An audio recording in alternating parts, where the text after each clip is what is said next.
Good evening, listeners. It is my pleasure to welcome you again to The Intellectuals, a talk show of Charles Awuzie platform.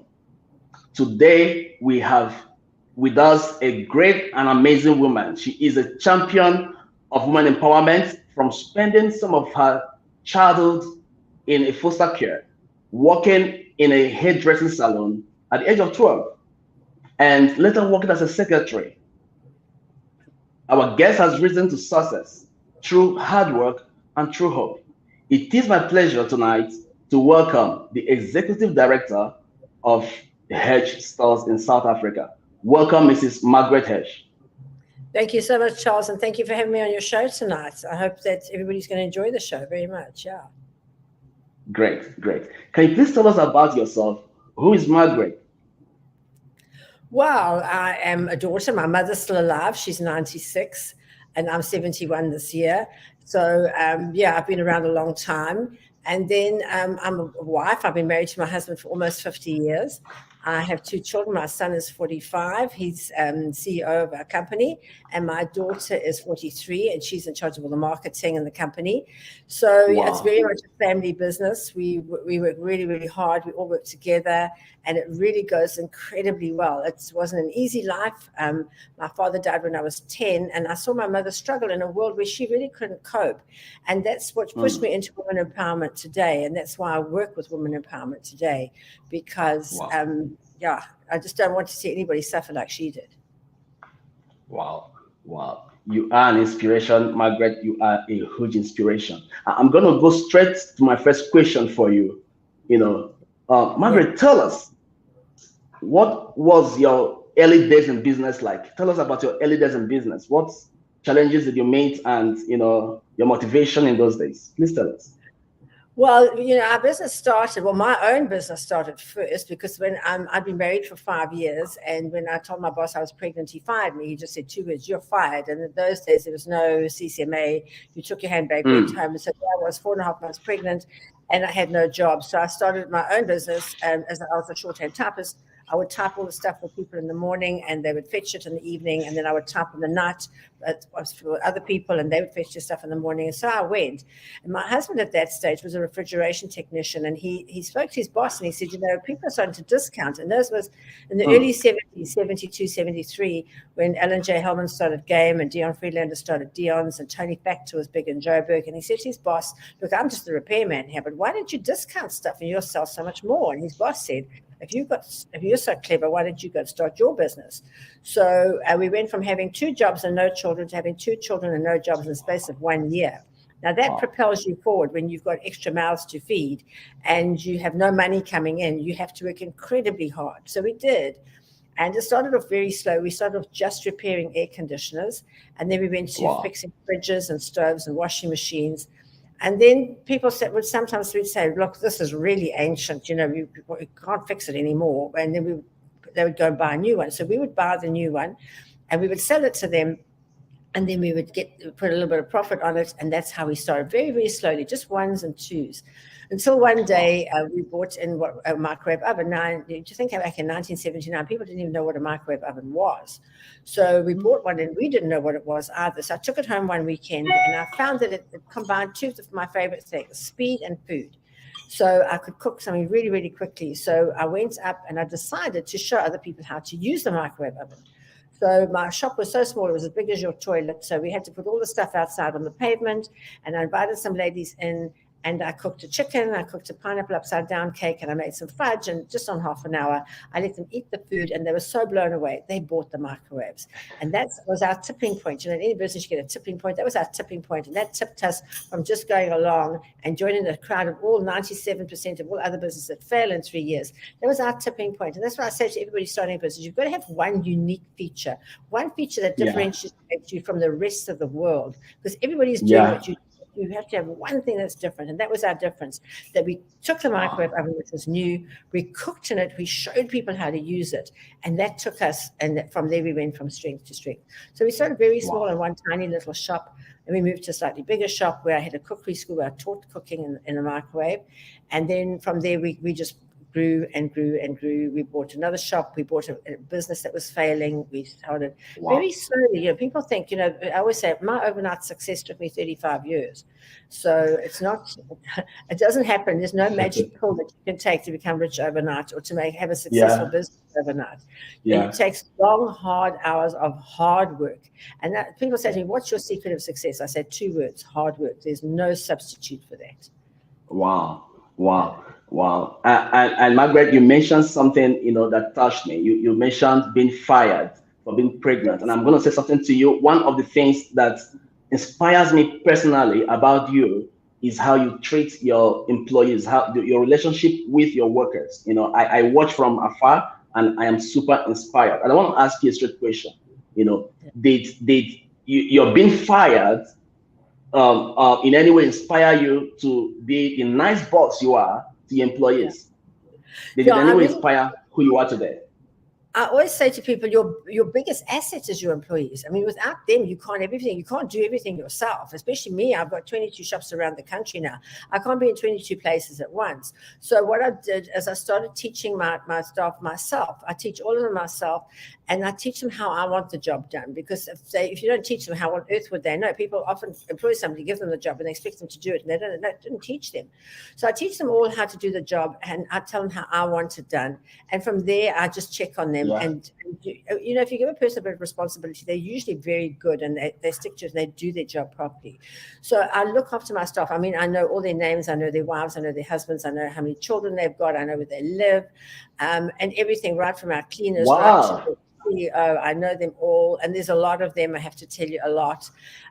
But you know, if you want them to look after you, you have to look after them. So we give them, you know, we give them medical aid. I look after their health. I encourage them to buy their own cars so that they don't have to use public transport. So with us, in 6 months, you should buy your own car. And within 5 years, you should own your own home. And we help them and we encourage them to do that.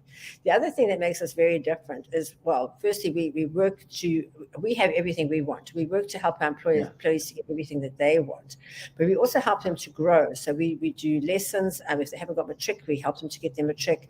And then from there, and that's why I got my MBA last year. And I was a serial studier. I did journalism. Congratulations.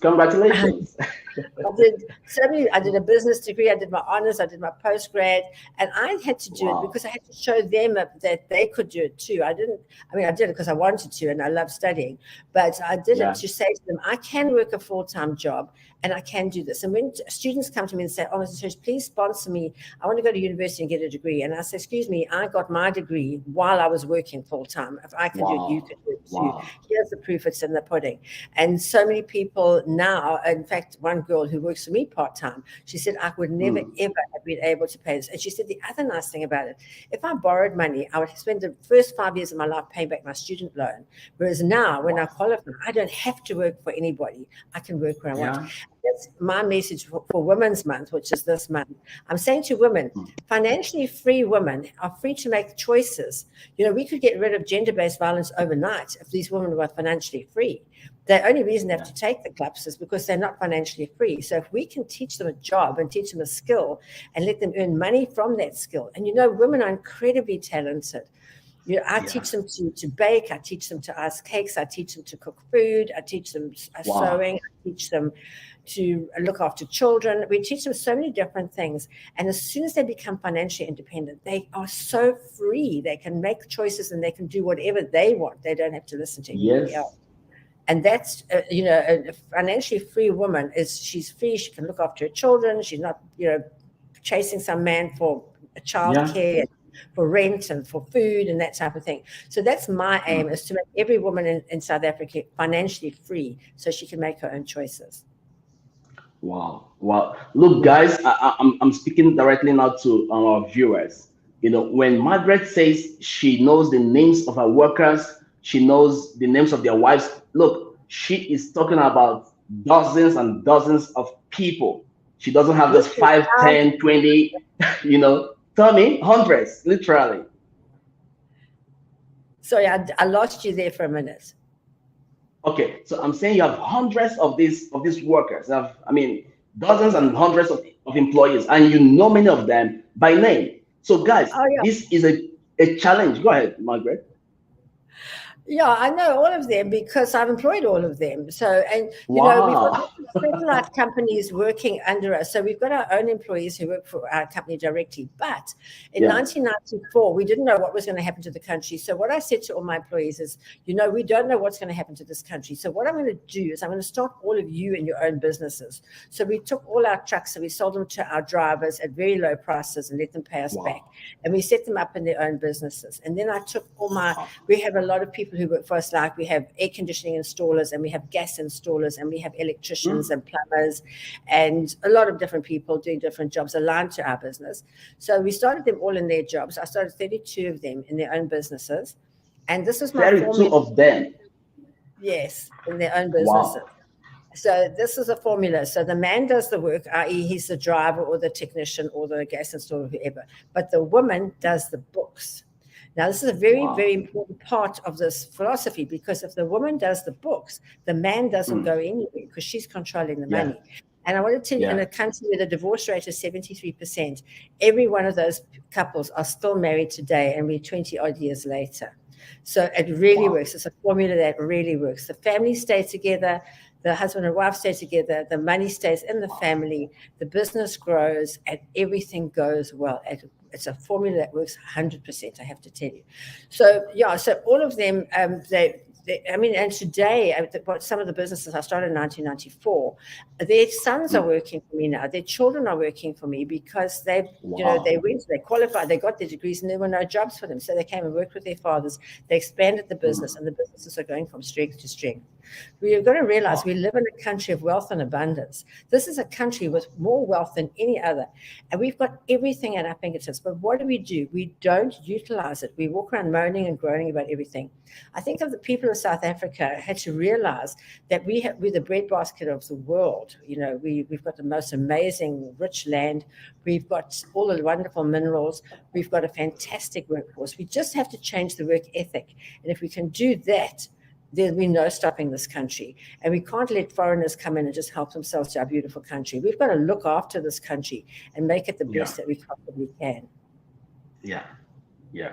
Wow. Look, I'm blown away. I'm blown away by your philosophy in life, your way of thinking, your intelligence, and your humanity. At the center of it is a kind heart who connects with everyone, despite who they are or where they're coming from. I celebrate you for that. I celebrate you. I follow your virtual entrepreneurship workshop. I follow it religiously, and I listen to your manager. He was a guest, in on your platform, and he was saying that his boss, you inspired them to start a side hustle. I was like, this is crazy. I mean, who does that? Everybody should have two streams of income. You can't just have one stream of income. If you only have one stream of income and that dries up, where does that leave you? It leaves you with nothing. And you don't want to be in this world. And I've been left with nothing. And you don't want to be there. It's a horrible place to be.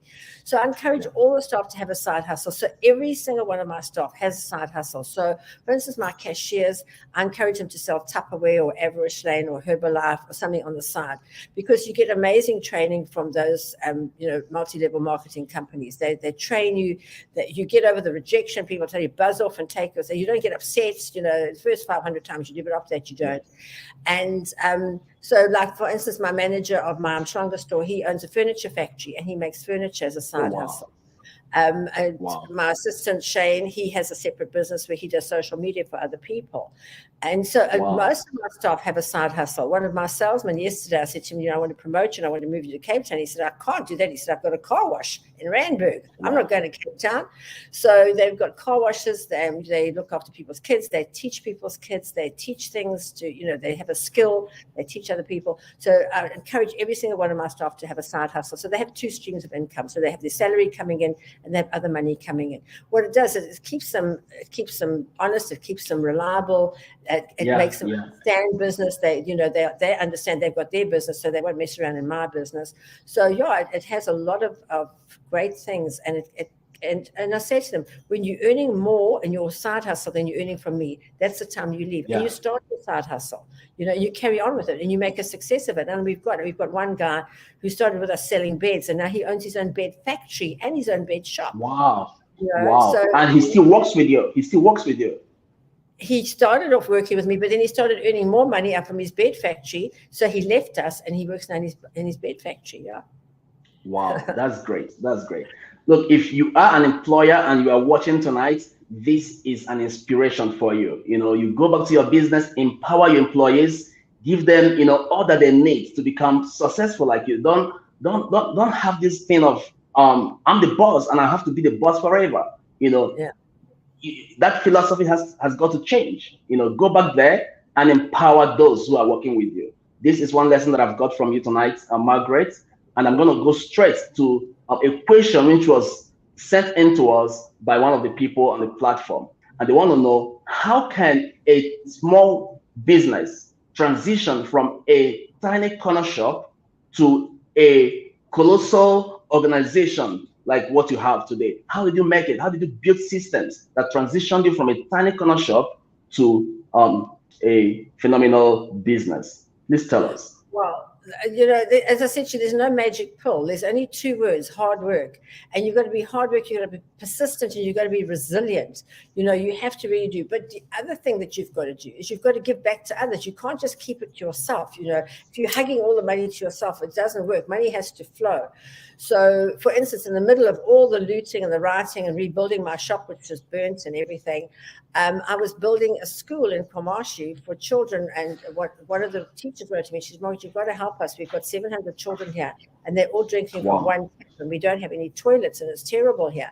So in the middle of that, I was building 19 toilets for the school. I built the principal and her teachers beautiful toilets that they could go to, flushing toilets, which to them is like wonderful. And we put in wash basins for the hands and that type of thing. So, you've got to give back to other people. You can't just be taking stuff for yourself. So this is a picture of me where I go into the schools and I teach, especially the girls. Here you can see I've got my apron on. Now on my apron is drawn my uterus and my ovaries. And I explain to them how their body work, and I explained to them it's drawn on the apron because my real ones are long gone, but I show them how their bodies work. I try and stop them from falling pregnant. I give them reusable sanitary pads so that they can go to school every day. Otherwise, most of the girls they only go to school for 3 weeks of the month. They don't go 4 weeks, so their marks are bad. They can't write tests and that. So we give them the reusable sanitary pads. I show them how their body works. I try and stop them from falling pregnant. And I have a gentleman who works with me who teaches the boys and teaches them to respect women and how to treat a woman and how to be kind to women. And so we go into the schools and we teach the children from little. My absolute best is 2 to 6 year olds because I believe children's characters are formed between the ages of 1 and 5. Then I work in the junior schools with the children. Like now I'm working in a junior school and we've made them toilets. I'm building a soccer field for the school at the moment. Wow. And then and the people say, why are you building the soccer field? I said, the boys are playing soccer. They're not getting up to mischief. You can keep them playing soccer. So, and a netball pitch for the girls we're building. And there's so much that you can do. And that's why I love this country because, there's so much that people can do to help other people. And it doesn't have to cost you a lot because often you can you can give of your skills, you can give of your time, to help these children. And that's what we do. So, I do have the money, but then I pay people to go. Like I've had the bricklayer laying bricks there and the plumber doing plumbing. And I'm so pleased. And, the teachers came to me this week when I went to check on my guy and see how he was working. And she said to me, thank you, Margaret, for giving me back my dignity. She said, you have no idea how terrible it is to be the principal of the school and having to go to the toilet in the bush. And she said, now I have a beautiful flushing toilet and I'm so happy. And a simple thing like that can make such a difference in a person's life. It's just amazing. Wow. Yeah, I have a video that I'm just going to play for the audience to further strengthen on what you said about the schools. Here it is. It's possible. It's possible. Now with more energy, it's possible. It's possible. Now with a lot of energy, it's possible. It's possible.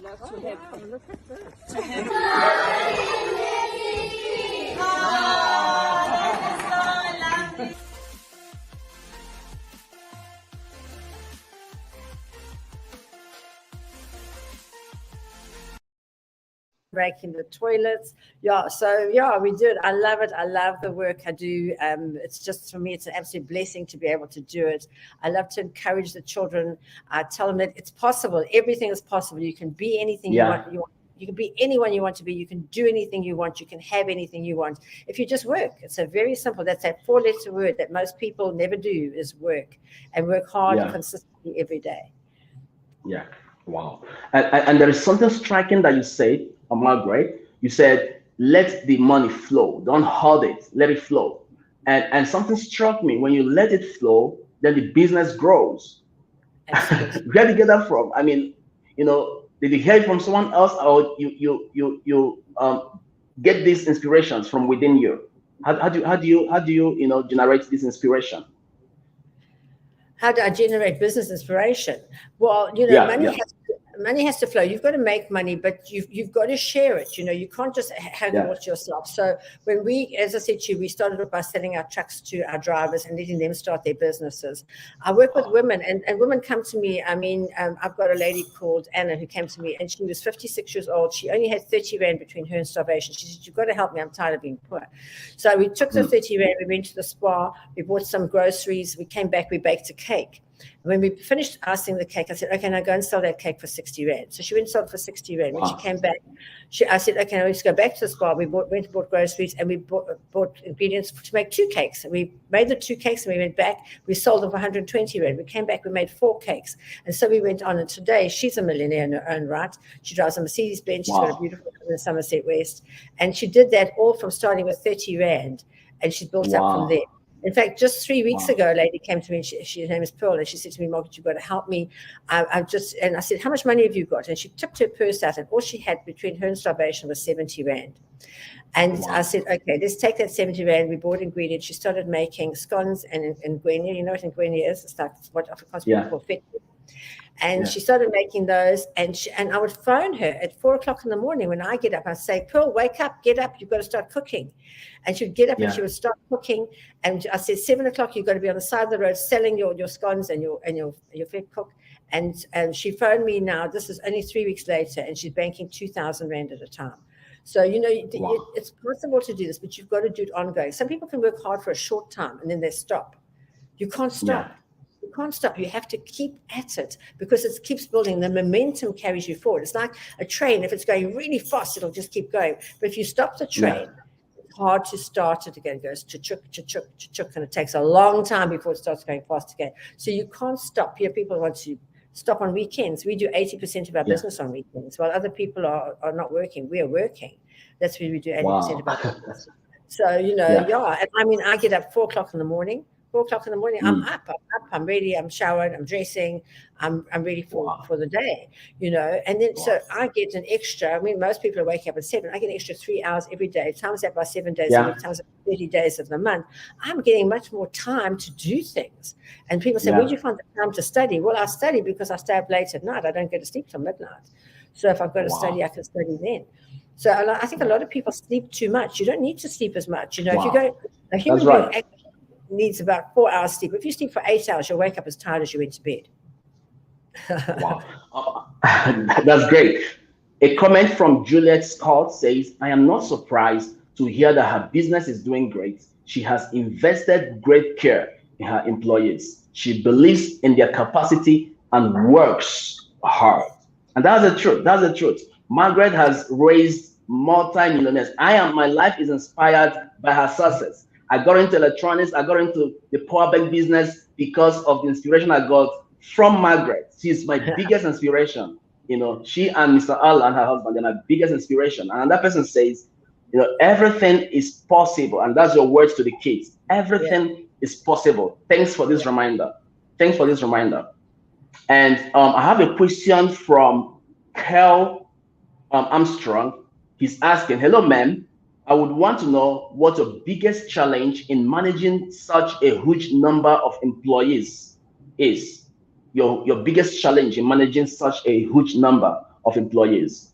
What is the biggest challenge? It's one of my biggest fears. The biggest challenge is you can't be everywhere at once, and you really have to be working with them to keep them inspired, to keep them on track, and that type of thing. So, but how did I overcome the challenge? There's always challenges. So the question is always, how did you overcome it? So before COVID, I was traveling. I was working Monday, Tuesday, Joburg, Wednesday, Thursday, Cape Town, Friday, Saturday, Durban, Sunday on my farm, and 1 week of the month out of Africa, because I also work for Women Empowerment Africa, where we go around Africa empowering other women and teaching them how to make money. Because if women can make money, they're financially free. So every morning I would go around and have a meeting like that in my branches. But with COVID, you'd think it would be impossible, but it's not. It actually made it so much easier, because now what I do is I go in on Zoom and I speak to all 22 branches, and we have between 70 and 122 people in the branch, and I speak to them all over Zoom, and I speak to them every morning, and every morning they have to speak to. They have to say something that's going to motivate me for the day, which obviously motivates everybody else. They have to tell us what they're grateful for, because if you're grateful, God gives you more to be grateful for. The minute you bitch and moan, He gives you more to bitch and moan about. So we thank God for our day. We thank God for our life. We thank God for the roof over our head, the food on our table, and that we've got a job to come to. And we tell Him how grateful we are for all the blessings that He gives us. And with that gratitude comes an amazing feeling of more. And by the law of attraction, you attract more to yourself. So, and then we tell a joke, because laughter is the best medicine. And we say why we're proud to work for the biggest independent company of appliances and electronics in this country. So we do that all together. We sing, we dance, we sing something like, I believe I can, I believe I will, I believe I know my goals are real. And with that, we have positive affirmations. I'm strong, I'm powerful, I'm blessed. And with that, we inspire each other. I could never do this on my own. We work as a great cohesive team, but we all have the same focus. We know where we're going. We know why we're working. We're working to improve our lives. And each one of them, they have a set of goals. So everybody, when they come, they have to write a set of 5 business goals, 5 personal goals. So their personal goals, if they haven't got a car, to buy their own home, to send their children to private schools, to have money in the bank. You know, so they write them down and they look at them every day. And their business goals, depending on the jobs they do, they've got to have a perfect stock take. They've got to balance everything, whatever they've got to do. So they work towards those goals every day. They're not just coming, I'm at work. What am I going to do all day? They know why they're at work. They know what they're coming for. They have their dream. They've got that picture of that motor car in front of them that they want. They've got a picture of the house that they want. They've got a picture of their children in those fancy school uniforms. So that they know why they're there. You know, if you know your why, you know, if you haven't read that book by Simon Sinek, you've got to know your why. Why are you doing this? Yeah. And when you know that, as a human being, your brain just processes it. This is what I want. This is why I'm doing it. And you do it with joy and enthusiasm. You don't do it begrudgingly. You know, if you've ever been to Department of Home Affairs, you know, they begrudge everything. They're not joyful about their jobs. And so when you come into my stores, you can feel that the people are happy to be there. And every day they say, I'm so happy I have this job to come to, you know, so it makes a big difference. It makes a big difference if you know your why. And if you inspire your staff, they'll work with you. You work towards a common goal. That's what it's all about. So you mustn't be afraid of anything. Fear is false evidence appearing real. Fear is thinking what you don't want rather than what you do want. So people say, I'm worried. I'm so worried I won't be able to manage it.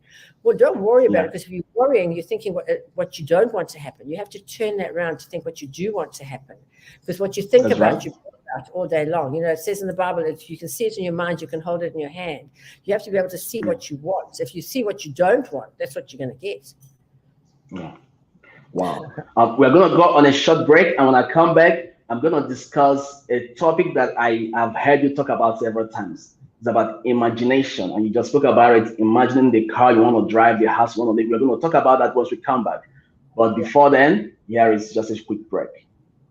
You are welcome, oh dear great minds. You are welcome to the intellectuals.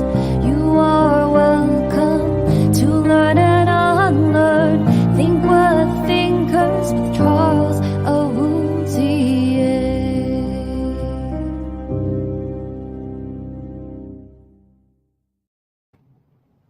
Great, you're welcome back.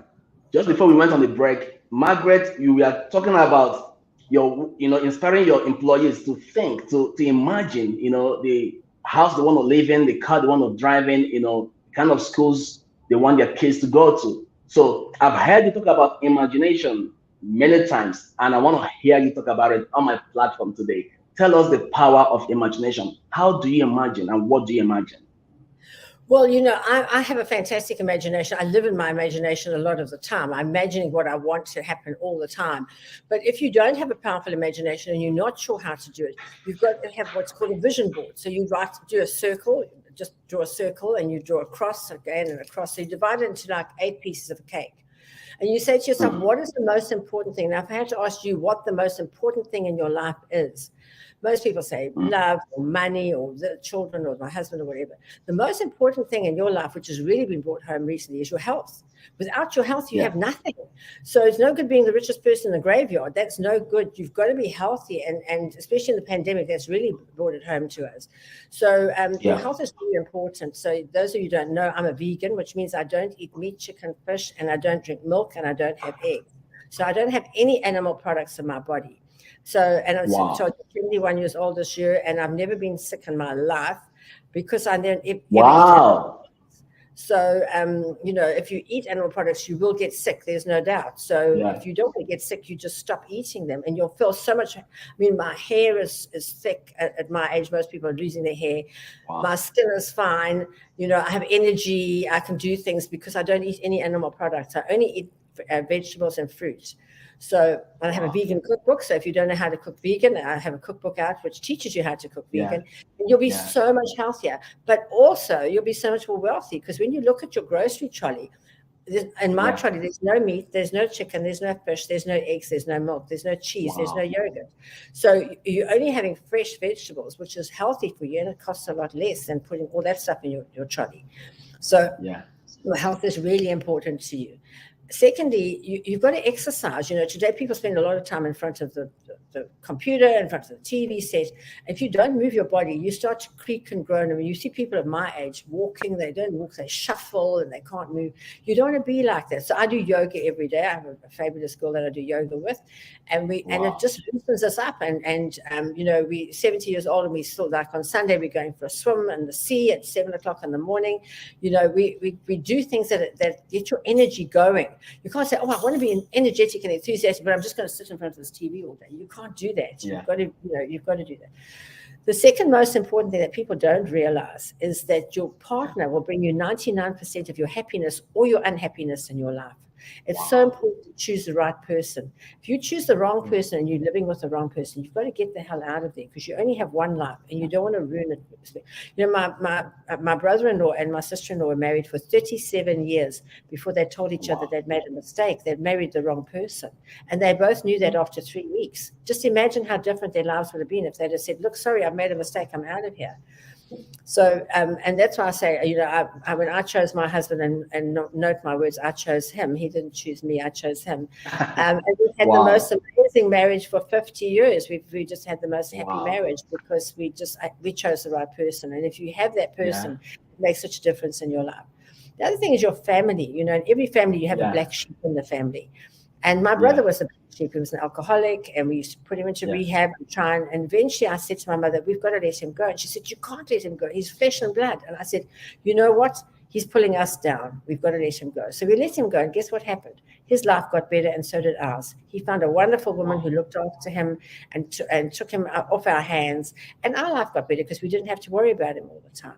So sometimes in your family, you've got people that you want to be around, but sometimes you've got to let some of your family members go because they're just going to pull you down, down, down until you're going to get to their level if you're not careful. And then, I think your job is really important. And your job, I told you, 2 streams of income. You have your job. I sell irons and toasters and kettles for a living. But my passion is women empowerment. So I do both. You can do both. You can have both. So I do one that brings in the money to put the food on the table. But then I do what I'm passionate about. And I don't even think about the money. It just flows. And then money is important. A lot of people can't speak about money. In my house, we never spoke about money. Never spoke about money. I love to talk about it because the more you talk about it, the more you know about it, and the more intelligent you are and how you use it. How I think it works is God gives you a little bit of money and he sees how you use it.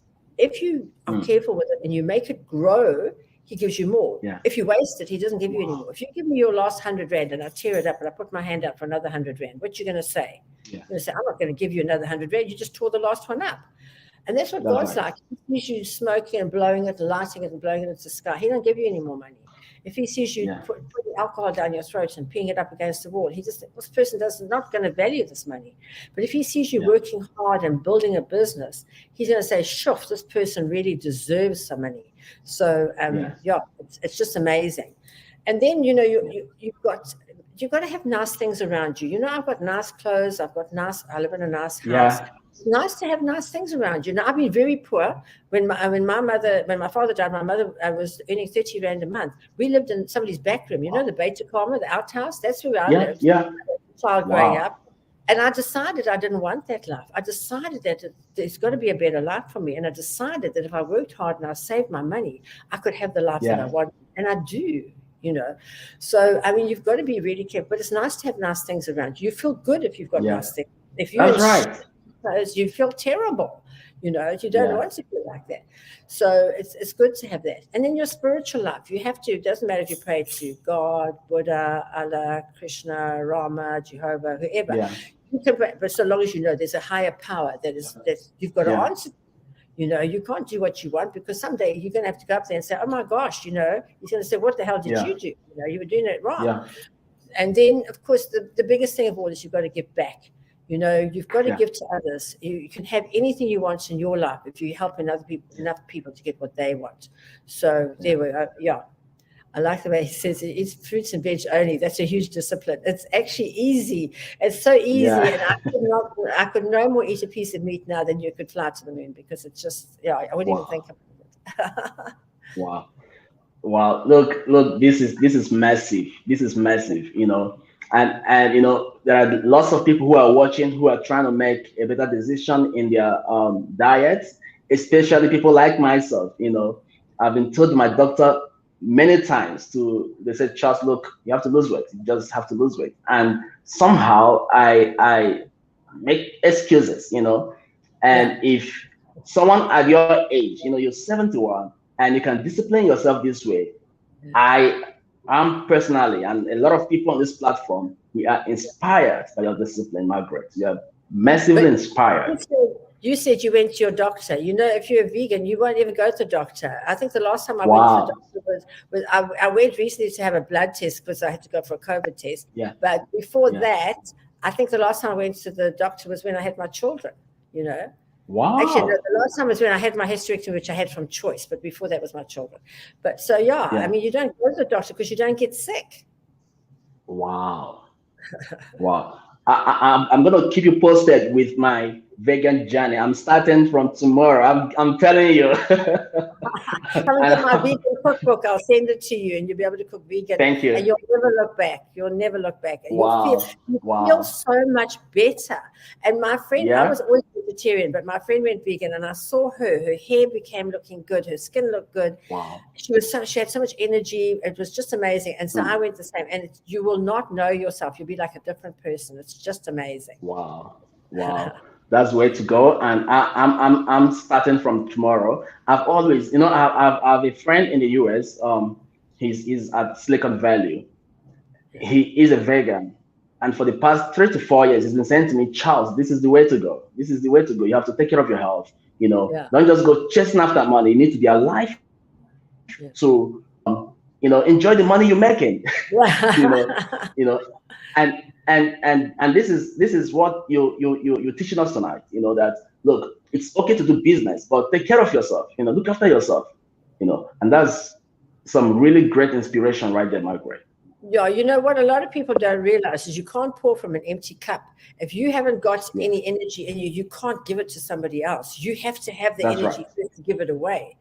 And what we saw a lot of times now, when everybody went through a really hard time, which we did in KwaZulu-Natal with the looting, a lot of my friends, and I always say, if you squeeze an orange, you can only get out orange juice. You can't squeeze an orange and get out tomato juice. It doesn't work like that.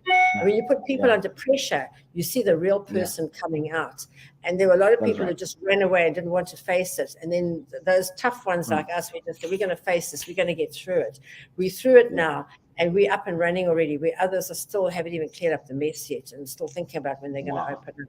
So I think in life, you've got to take what life gives you and just think it's a bump in the road. We've got to move through it. God gives you challenges, and I think he wants to see how tough you are. And he gives us a few hectic challenges to take care of. Wow. I've got a video on the looting in South Africa to play for you. Then I'm going to ask some questions on it. So Yeah. here is the video. Okay.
Look, Yeah, first, I'm sorry for what you went through. Go ahead. Tell us about the looting. Well, so, the worst thing was that we knew there was going to be trouble. So we closed all our stores countrywide, which for us was a big decision because obviously we make a lot of money in a day. And to say that we're not going to earn any money, we told our staff to stay at home. And we said, your safety is worth more than all the money in the world. So stay at home and you'll stay safe. So they stayed at home, and we saw that they were looting Macro across the road, and we didn't think they'd come to us because we were across the road. We had an 8-foot fence with 4 rows of electric wire on top, and we thought we were safe. But boy, they came, and it was like watching a swarm of locusts just go into the millie field and just flatten everything. If you've ever seen a swarm of locusts go into a millie field, they flatten everything. They didn't leave a thing. So it was, and we watched it all on closed circuit TV because our cameras feed to our phones. So we were watching everything, and they just swarmed in. And within an hour, they had taken absolutely everything out of that store. And then the worst thing was they set fire to it, and you can see there the fire. But if you look what happened when they set fire, they put petrol all over that whole section, and they set fire to it. But what happened was the flames came up, and there's a textured ceiling on the top. And the sand from the textured ceiling came down and put the flames out before the whole building went. So God was really on our side that day. And you'll actually see where the flames stopped, like literally inches from our roof, which would have gone up like a tinderbox. So for us, that was our saving grace. And then for my husband, he was very sad. My husband is an avid cricketer. And he had bats and balls and wickets and shirts from way back when in cricket, from Lance Klusener's special ball and Alan Donald's special bats and the whole story. And we had to just go, and it was just strewn all over the show. They had taken it, and they had no value for it. I mean, the one shirt was worth like 100,000 rand, and the little chap ran off with it on his back, and he didn't even realize how it was. But we went in, and the most important thing, if something like this happens to you, and I'll tell all the listeners, because God does give you these challenges. The first thing when we went in, we said, God forgive them, for they know not what they did. They had no idea the destruction they'd caused, how many lives would be uprooted with this. And it says in the Bible, Luke 23, verse 24, Father, forgive them, for they know not what they doeth. And we had to forgive them first. The minute you forgive somebody, the burden is off you. You've forgiven them, and you just move on. And that's why we could move on. The people who were holding, it's like holding a hot coal. The only person you're going to burn is yourself. So when somebody does you ill, the first thing you've got to do is forgive them. Father, forgive them, for they know not what they do. And then once we forgave them, we had to clean up the mess. And that was a big mess, as you can see. You saw the eThekwini truck there. We filled 10 rubbish bin trucks, those big trucks that squash all the rubbish together. We filled 10 of those with all the rubbish that was left behind, because they unpacked all the boxes and took the TVs. They broke nearly every TV that they took out, because they didn't understand that they're glass, and you can't stand on it, and it won't work after that. So, and it was left with a huge mess. Now, we were 114 people who were working there, and obviously it was too much for us to do, but the community came down. Our customers, our friends, our relations, people we didn't even know came down, and they said, we want you to get this store going. So they came and they helped us, and we swept the rubbish, they took the rubbish away, they bought their buckies to take the rubbish away. eThekwini municipality helped us. We took all the rubbish out. Then we had to start chipping, because everything was burnt. The windows were burnt, everything was burnt. So we had to start taking that out and putting new ones in. Now, we didn't have workmen to do it. We didn't have the money to pay them, because obviously the insurance, we don't know if it's ever going to pay out. So it says we don't know if it's going to pay out or when it's going to pay out. So what we did is we used our own expertise. So my assistant manager was doing tiling. My cashiers were painting.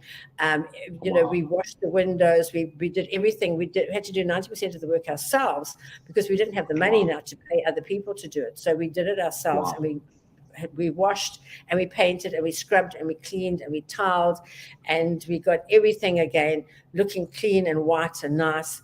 And it was a lot of hard work. We worked morning, noon, and night time too, to get through the work, to get it done. But eventually we did, and then we could open. It took us 9 days. People said it was going to take us 6 months. And in 9 days, with hard work and everybody chipping in, we managed to get it open. And now we open and we're up and running again. So that was the day we opened, exactly 9 days. That was the day you opened. Yeah. And that's my manager, Joelle, on the side, and Paul Brown, our MD, on the other side of Alan and I. And we were there, and we were open, and our customers were coming in. We took pictures, and we thanked the first customer who came in and said, thank you so much for coming to buy from us, because you are our first customer in this new shop that we've now revamped. So we got rid of all the negative energy. We put new energy into the store, and now we're going from strength to strength. Wow. Look, if you're watching at this moment, I just want to draw an inspiration from what Margaret is sharing. They got looted. She forgave the looters. They forgave the looters. And I don't know what you are holding against someone who has tried to pull down your business. You need to let it go. You need to let it go. Forgive so you can move on. And the second thing that is so striking is that, they sourced from within the employees and themselves, the skills and talents that they need to rebuild, and that is inspirational. That's inspiration. I mean, look, this business is a multi-billion rand business. I remember the first time I met Mr. Alan, we were flying from Johannesburg to Durban, and that was the time you guys just crossed the 2 billion rand mark. That was about 5 or 6 years ago, thereabout. Just crossed the 6 billion rand mark, and he was flying economy on British Airways, and I was like, really? I mean, if my business, is in that level, I wouldn't be flying, economy. But that touched me, and I was reading a book because I was going to preach in Durban. I was going to speak to some young people in Newlands West, and he saw the book I was reading. It was on dreams. He said, I want to read it after you're done. And we shared the book on the plane, and that was the first time I had a physical contact with him, And here you are saying that you source the skills from within. I mean, there is a picture of you here planning. You guys are painting, and you are part of this. Margaret, you are a huge inspiration. You are a huge inspiration. And tell us, the energy. What is the significance of rebuilding? With your team, physically being present in a time of crisis. What is the significance of that in leadership? We call it learning by rote. So when I teach people I show them how to do it, and then I say, this is how it should be done. This is how I want it done. And then I teach them how to do it, and then I teach them skills, because a lot of people come to me with no skills. A lot of people come to me with no education. I mean, one of my top sales ladies was my domestic worker who had standard 3 education, and I taught her, and she became, she's actually retired now. She built the house of her dreams. She gets an income now every month, and she doesn't have to work anymore. So she started with absolutely nothing. My first ever entrepreneur was my other domestic worker, who came. She didn't even, I was telling them this morning, she didn't even come for the job. She was asking for directions, and I said, come in, you've got the job. And she said, I wasn't even coming for a job. I said, well, that's okay, you've got it. And what she did is, she was really fantastic, and everybody said, oh my God, she's so lucky to have Florence. I wish I had somebody like Florence. So when she went home for Christmas, she brought her neighbor with her, and she retrained her. And when she got a job, she would come and she would give Florence 10% of her salary every month. So the next Christmas, when Florence went home, guess what she did? She brought somebody else back, and we trained her in my house, and we got her a job. And every month she would come and give Florence 10% of her salary. And when Florence retired after just over 32 years working for me, she had 26 ladies who came to her every month and gave her 10% of their salary. And with that, she bought a training store in the Eastern Cape, and where she lived till she died, because she died of old age. So it just goes to show you've got to share it. You've got to teach other people. So I taught people, and then I teach the people, and I teach other people, and that's how it comes. And then if you share your knowledge, it makes you feel good, as well as makes the person feel good, because the other person has a skill that they didn't have, and you feel good because you've been able to teach them the skill. So many people have got so much beauty inside of them. I don't know if Shane can share screen with some of the ladies we taught to ice cakes. I can't ice a cake beautifully. I can bake a cake, and I can show you roughly how to ice it. But I took ladies with zero education, and they came along, and they could ice these beautiful cakes. They made cakes that looked like dolls. They made wedding cakes with flowers all over them. That beauty was inside them, but nobody took it out. My job in this life is to, my book is called Taking People from Ordinary to Extraordinary. I take ordinary people, and just by enhancing their skills, they become extraordinary. And we have had the most amazing successes. And the beauty of educating a woman is she will educate her children as well. And if you can do that, and education is going to be the secret of success for this country, because an educated person is just, you taught discipline and education, you taught how to think, and all those different things will just help this country go from strength to strength. Wow. And Margaret, look, like I said, I mean, it's obvious. The comments are coming in, and I've seen a lot of comments saying, power woman, Margaret, you're a phenomenal woman. I mean, you are amazing, and we are not just flattering, we are saying the truth about you. And this is a question for you. There are a lot of people who are watching right now and who are affected, negatively by either the pandemic or the looting in South Africa. What is your words to them? How did you recover? What would you say to them? There are a lot of people who are trying to give up. What is your words to them tonight? Well, you can't give up. This is your life, and God put you here for a reason, and you've got to know what your reason is. I always say your purpose in life is to find your passion and your reason for being here.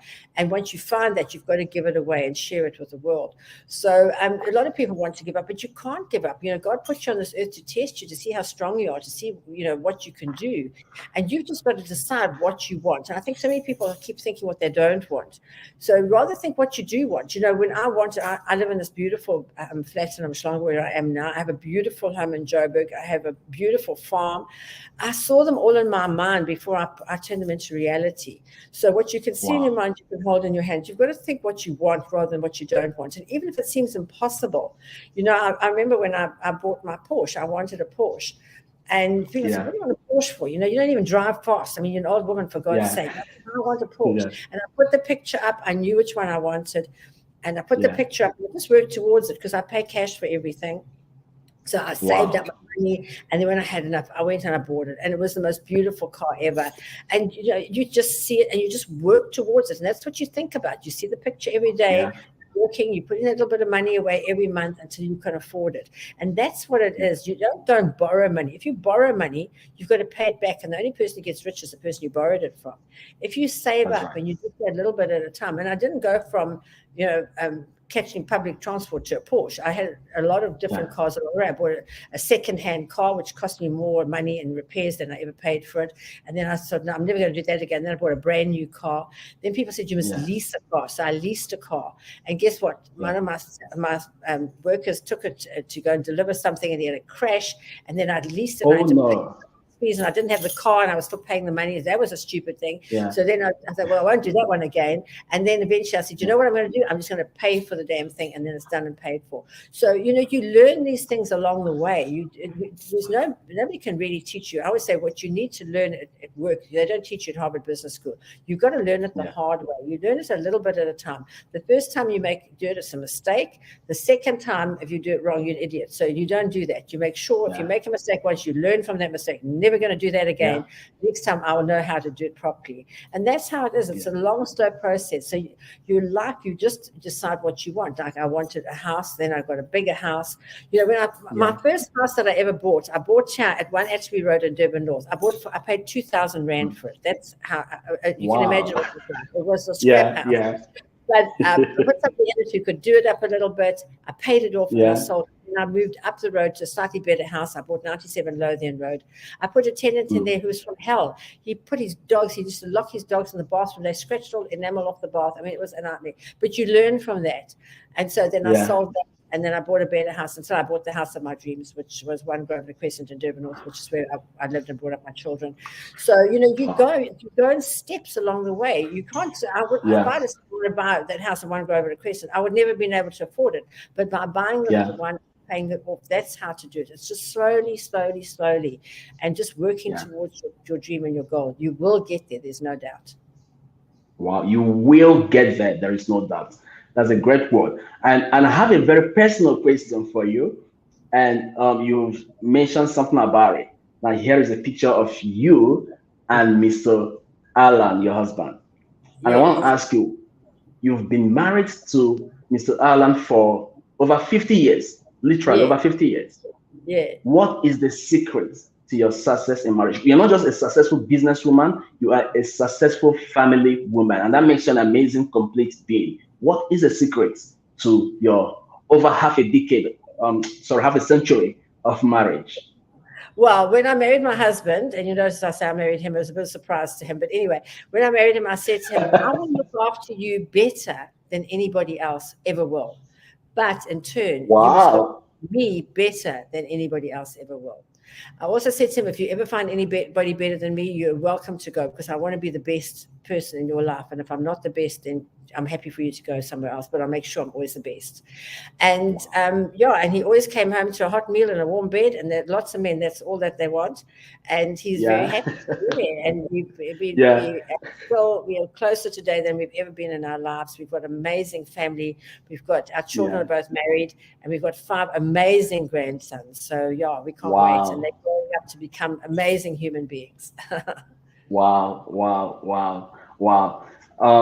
Now I know why Forbes chose you and called you a queen, literally, and many magazines have celebrated your life, because you are an inspiration. You are a massive inspiration. This is the fairpreneur, and